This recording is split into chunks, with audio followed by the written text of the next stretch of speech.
The European Middle Ages was an era of contrasts and vivid images. For some, it was the Dark Ages, a time of religious persecution, cultural degradation, and superstition. Others saw it as a period of heroic deeds and harmony. However, everyone agrees on one thing: the Middle Ages cannot be imagined without knights. The history of knighthood is extensive and controversial, which is why today we will try to understand who the knights really were and how they gained fame through the ages. In a narrow sense, knights were aristocratic warriors who underwent a ceremony of initiation. Knighting was accompanied by a series of symbolic actions, among which the most important were prayer and fasting before the initiation, dubbing the knight with a sword, and swearing a feudal oath. Interestingly, even the sons of great feudal lords had to serve as squires for some time before receiving the title of knight. In a broader sense, knights referred to the aristocratic class as a whole, or mounted warriors, regardless of their origin. From the 10th to the 12th centuries, becoming a knight without aristocratic descent was extremely difficult in most of Europe. Exceptions were made for individual, brave, commoner warriors who distinguished themselves in several battles, or for wealthy members of the Third Estate who essentially bought knighthood. Moreover, a knight's place in the social hierarchy was primarily determined by the warrior's origin and wealth. However, in rare cases, even poor knights from humble families who became famous for their exploits could aspire to high positions. For example, during the First War for Scottish Independence, the regent and de facto ruler of the Scottish state was a poor knight, William Wallace. To understand the status of knights, it is necessary to consider that in the Middle Ages, European societies were divided into three main estates. The nominal first estate was the clergy. The second estate consisted of the aristocracy, which included knights in the narrow sense of the word. However, in practice, the aristocrats were the dominant class, as about 80% of the highest ecclesiastical positions were occupied by relatives of magnates. Meanwhile, the class of warrior aristocrats was supposed to defend the other two estates and conduct secular politics. The third estate, which included peasants, bourgeoisie, craftsmen, and others, was at the bottom of the social ladder and had to provide for the needs of the representatives of the first two estates. The roots of European knighthood are often traced back to the chivalry of the so-called barbarian peoples, who conquered most of Europe at the end of antiquity. For the Germanic tribes, Huns, and Samaritans, chivalry played an important role, and often it was their cavalry charge that helped tip the balance of battle in their favor. This happened, for example, in 378 during the Battle of Adrianople, when the Gothic army completely defeated the Roman Emperor Valens' army. Barbarian kingdoms often suffered from internal strife and constant wars. However, due to the poverty of the population, the kings could no longer rely on popular militia, which had once been the backbone of armies. Maintaining their military capabilities was best achieved by the nobility. Under the rule of Charles Martel, the Franks created a system of benefices to recruit cavalry. A benefice was a landholding that a knight received only for the duration of his military service. Often, such a cavalryman was a representative of the aristocracy of the time, but ordinary freemen or even servants were also recruited. The peasants living on this land were obliged to buy weapons, a war horse, and equipment for the knight. At that time, these funds could buy 30 cows. The mobile heavy cavalry units of the Franks proved their effectiveness in resisting Arabs, Normans, Saxons, and Lombards. The victories of the cavalry were also facilitated by technical innovations. In the 6th to 9th centuries, Europeans borrowed stirrups from Eastern nomads. This attribute of a rider allowed the cavalryman to sit more skillfully in the saddle and put almost all the weight of his body into the blow. Later, most of the benefices turned into fiefs, possessions that were passed down. Accordingly, the aristocrats and knights who owned them were called feudal lords. In the course of early medieval wars and primitive natural economies, kings lacked sufficient money and educated bureaucrats.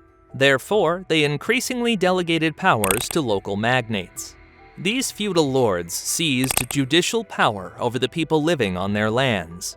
Moreover, they often enjoyed immunity from prosecution by royal officials. magnates expanded their influence, seized the land of peasants or impoverished warriors, and used their positions and the force of their weapons. Thus, the local population became entirely dependent on the will of the feudal lords. Often, medieval feudal law favored the triumph of the strongest rather than justice. The laws of the Kingdom of Aragon even allowed local feudal lords to seize land by force. Some historians interpret this paragraph as a blessing for wars against Muslims, while others see it as a direct legal permit for feudal extortion. At the same time, a system of vassal relations was being established. The formal subordinate was a vassal who pledged to faithfully serve his suzerain or lord, that is, his master. Additionally, the vassal had to support his suzerain in his military campaigns and assist in times of need. In return, the lord offered his protection and granted the vassal a fief or benefice or money. In the 9th century, the grandson of Charlemagne, Charles the Bald, decreed that every free man should have a lord, which contributed to the strengthening of the feudal system.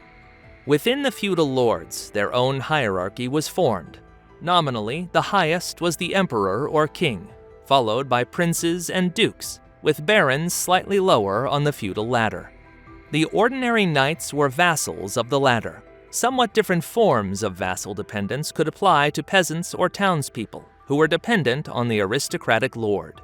However, during the era of feudal fragmentation, magnates often rebelled against their lords. For example, in the 12th century, the French magnate Thomas of Marle seized several royal fortresses, appropriated the property of the Bishop of Rheims, and dared to challenge King Louis the Fat himself.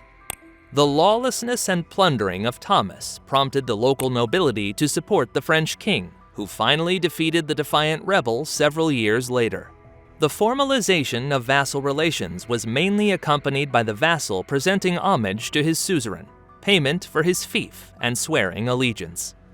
Homage could be either purely symbolic or reach a staggering £1,000 for baronial estates in England during the reign of John Lackland. The system of power relations in the High Middle Ages was primarily based on personal connections. Therefore, situations often arose where, due to marriages and deaths, large estates or counties passed to other feudal families and states.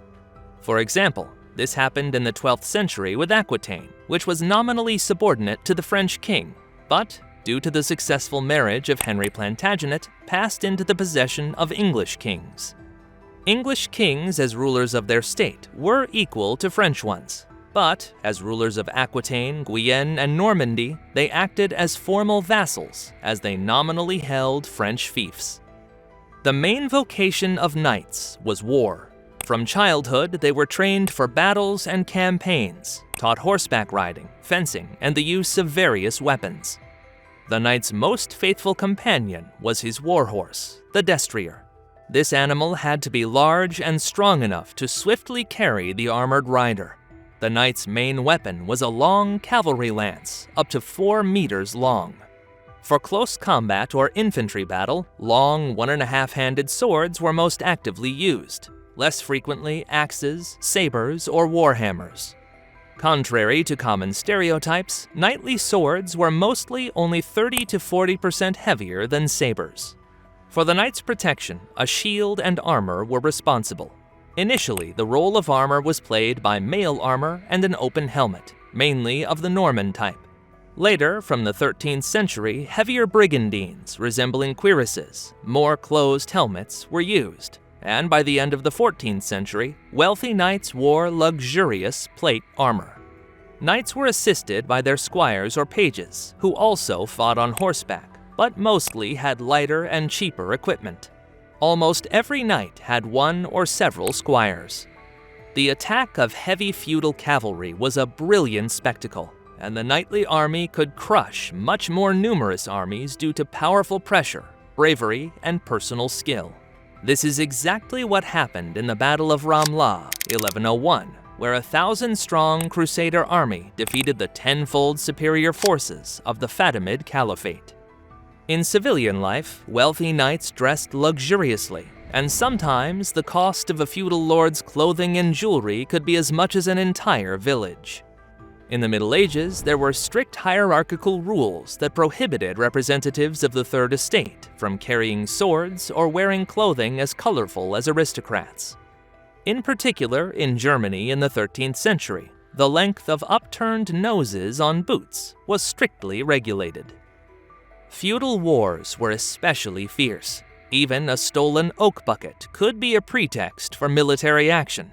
It was this artifact that sparked another round of merciless struggle between the Guelphs of Bologna and the Ghibellines of Modena, in which the Modenese emerged victorious. Often, even the closest relatives started bloody conflicts among themselves for the right to own certain lands or castles.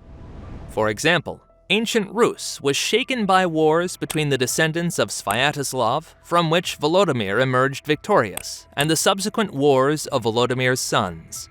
Often, political ambitions prompted sons and wives to rebel against their parents and husbands.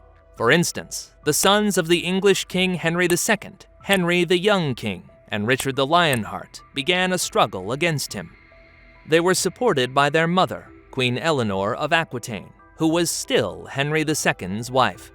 The rebellion was subdued at an extraordinary cost, and Eleanor was imprisoned. One of the proclaimed duties of European knights was the defense of Christians and the Christian Church. To stop feudal wars and redirect the fervent knightly energy against the enemies of the Holy See, the papacy organized Crusades. According to the plan, the most ambitious or landless knights were supposed to participate in these campaigns to reconquer the Holy Land, Palestine. For those knights who were not eager to fight Muslims in Western Asia, the Holy See offered crusades against the so-called heretics of Eastern Europe, or the Muslim states of the Iberian Peninsula. As a result, spiritual chivalric orders began to emerge and actively develop in the 12th and 13th centuries. The most powerful of them were the Hospitallers, Templars, and Teutonic Knights. After joining the order, a knight fully devoted himself to serving God, praying, defending pilgrims, and warring against the unbelievers. Knights actively developed their military skills during training, hunting, or tournaments. Knightly tournaments appeared in France, most likely in the 11th century. The most classic rules of the 13th century involved a mounted duel of two knights with lances in specially constructed arenas. If several attempts to determine the winner failed, the opponents switched to swords, and then to other cold weapons. Only aristocrats who could prove their noble descent were allowed to participate in the competitions. Compliance with these rules was monitored by the Heraldic Commission. The tournament had a cup format and was accompanied by sumptuous banquets and other entertainments. The winners received prizes from the organizers, and mostly the horse and armor of the defeated participants. The latter mostly redeemed their property, so the victors of knightly tournaments could earn quite well. The poor knight William Marshall won dozens of brilliant victories at tournaments, which earned him immortal fame, wealth, and later he received the title of Earl and the position of Regent of England. The poverty of young William was emphasized by the fact that he had to borrow a horse for his first tournament for the collateral of his clothing and equipment. However, until the 14th century, the church sought to prohibit tournaments, as it considered them sinful. According to churchmen, these competitions aroused pride and led to the death or mutilation of participants.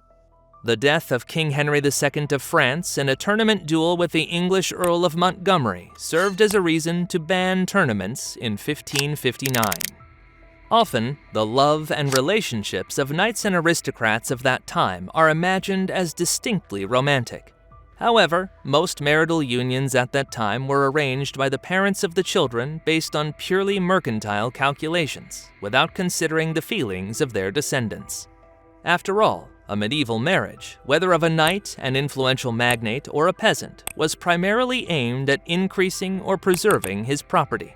Therefore, marriages like those of daughters of wealthy feudal lords with poor knights were very rare. Marriages between people from different estates, such as aristocrats and peasants, were practically tabooed at the legislative level. A typical example of a marriage of convenience was presented by Francis of Angoulême, who married the daughter of the French king Claude Valois. Francis regularly cheated on his wife with various mistresses, repeatedly boasted of his frivolous escapades to his family, and their marriage was only a way to obtain the French crown. It should be noted that stricter moral requirements and punishment for adultery were applied to aristocratic women. Thus, one of the wives of Henry VIII, Anne Boleyn, was executed on charges of adultery. Moreover, knights often used their privileged status for seduction or sexual abuse of women from lower strata of society. One of the main duties of knights was to continue their lineage. The absence of children or infertility of one of the members of the marriage caused social condemnation and could even become a reason for divorce. Feudal lords most actively fathered offspring, often engaging in extramarital affairs with their servants or dependent peasant women. According to Mark Bloch, medieval castles were teeming with bastards born to feudal lords. These children were called bastards and formally deprived of the rights to the lands and titles of their noble fathers. However, sometimes feudal lords saw potential in such bastards and helped them come to power.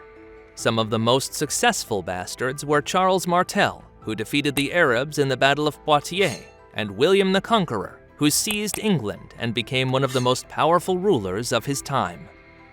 A symbol of the power and wealth of a medieval feudal lord was his residence. Barons and other influential magnates mostly built stone or wooden castles where they lived with their retinue and garrison. The moderately wealthy knighthood could count on a small fortress with a single tower, while minor knights mostly lived either in the castles of their lords or in houses in their own villages. However, even an impoverished knight sought to emphasize the distinction of his home from a peasant's. Decoration, applying his coat of arms to the facade of the house, etc., were used for this purpose. In feudal castles, besides residential and farm buildings, there could be an artisan or trade workshops and a marketplace. A common attribute of aristocratic fortresses was dungeons used as warehouses, prisons, and places for torturing rebellious peasants or criminals. Medieval aristocracy lived lavishly, and one of the virtues of a knight was considered to be unbridled generosity. Most knights were fantastic spendthrifts who lived off the exploitation of their subjects' labor and plunder during war. If there were not enough funds for a luxurious life, feudal lords could increase the serfdom obligations for peasants, introduce new taxes, or extort money from Jews or merchants. Some knights did not stop at this and became outright bandits. At the turn of the 15th and 16th centuries, a gang of feudal lord Black Christoph operated in Silesia. Christoph turned his ancestral castle into a robber's den, and, together with his henchmen, robbed all travelers and people around the fortress. He often resorted to torture and violence to lift his spirits. From time to time, he demanded money from the inhabitants of small towns. But once outraged burghers slaughtered Christoph's henchmen, he himself was hanged in Legnica. However, not all feudal lords were such immoral lovers of power, entertainment, and violence against the weak. French knight and writer of the 14th century, a participant in the 100 Years' War, Geoffroy de Charny, wrote, "Chivalry is the path to salvation, for whoever takes up the sword for a great cause, fighting in the name of the Lord, whether fighting against infidels, defending the weak, or defending one's good name, first and foremost saves his own soul." The author of these words was an exemplary knight and died in the Battle of Poitiers, defending his king. Soon, the king himself, John the Good, remained true to his word and returned to English captivity, as he promised to bring a fantastic ransom for himself or remain the lifelong captive of his English counterpart. However, by the end of the Middle Ages, knightly armies began to give way to cheaper and more efficient professional infantry. Knightly cavalry suffered painful and resounding defeats in battles against Scottish and Flemish pikemen, English infantry, and Czech Hussites. And at the dawn of the new era, the widespread introduction of firearms made knightly armor easily penetrable, and the knights themselves vulnerable to the formations of professional infantry armed with pikes and muskets. The era of knightly armies passed, but the knights themselves retained privileges and continued to dominate over the Third Estate. This was enough to leave a memory of themselves, as chivalry still captures the imagination of artists, writers, and directors who recreate images of noble warriors defending the innocent and fighting against evil in their works.